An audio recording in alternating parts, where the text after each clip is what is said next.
প্রায় শেষ হয়ে এলো, আর শীতের মরশুম শেষ হওয়ার আগেই মাছের মাথা দিয়ে বাঁধাকপি খাওয়ার ইচ্ছে হঠাৎ হলো আমার আর আমার শাশুড়ি মায়ের। তো সকালবেলায় ফোন করতে বলল অনেক রকমই মাছ ছিল, ভেটকি মাছ, পাবদা মাছ, কিন্তু বলল পোনা মাছটা খুব ভালো। তো পোনা মাছ ভালো বলতে মা বলল মাছের মাথা দিতে বলিস তো ভালো দেখে, কাতলা মাছের বাঁধাকপিটা আছে, আজ একটু বাঁধাকপি রান্না করব। তো মা বলল ঠিক আছে, এবার বাঁধাকপি মাছের মাথা দিয়ে রান্নার দায়িত্ব আমি নিলাম। তো এখানে দেখো, দেখতেই পাচ্ছ মাছের মাথা, মাছের তেল সমস্ত কিছু ভেজে নিয়েছি। তেলটাও জানো তো দারুণ ছিল। এই দেখো, দেখেছো তেলটা যেন একদম দারুণ, আর প্রচুর তেল বেরিয়েছে মাছের তেল থেকে। এখানে মালাদি বাঁধাকপি কেটে ধুয়ে রেখেছে। বাঁধাকপির জন্য যা যা লাগবে সমস্ত কিছুই জোগাড় করে দিয়েছি, একটু টমেটো, আদা বাটা।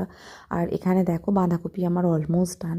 বাঁধাকপির জন্য যেটা আমি দিয়েছি সেটা হলো, প্রথমে হচ্ছে মাছের তেলগুলো ভেজে নিয়েছি, মাছটা ভেজে নিয়েছি। তারপরে ওই তেলেই হচ্ছে যে গোটা গরম মশলা থেতো করে দিয়েছি, তার সাথে পেঁয়াজ, আলু একসাথে ভালো করে লাল লাল ভাজা হয়ে গেলে আদা বাটা আর টমেটোটা ভালো করে কষালাম।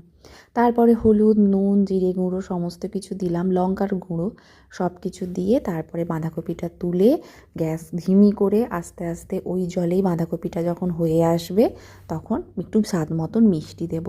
ব্যাস, এবার মিষ্টি টিষ্টি দিয়ে বাঁধাকপির জলটা মরে যখন বাঁধাকপির আলু বাঁধাকপি একটুখানি বেশ নরম হয়ে তরকারি মানে যেরকম ঘাঁটা ঘাঁটা হয়ে গেল, তখন এবার মাছের মাথাগুলো ওর মধ্যেই দিয়ে মাছের মাথাগুলো ভেঙে মিশিয়ে দিলাম। হয়ে গেল আমাদের শীতের স্পেশাল বাঁধাকপি রান্নার ডান। চলো আবার পরের ব্লগে দেখা হচ্ছে।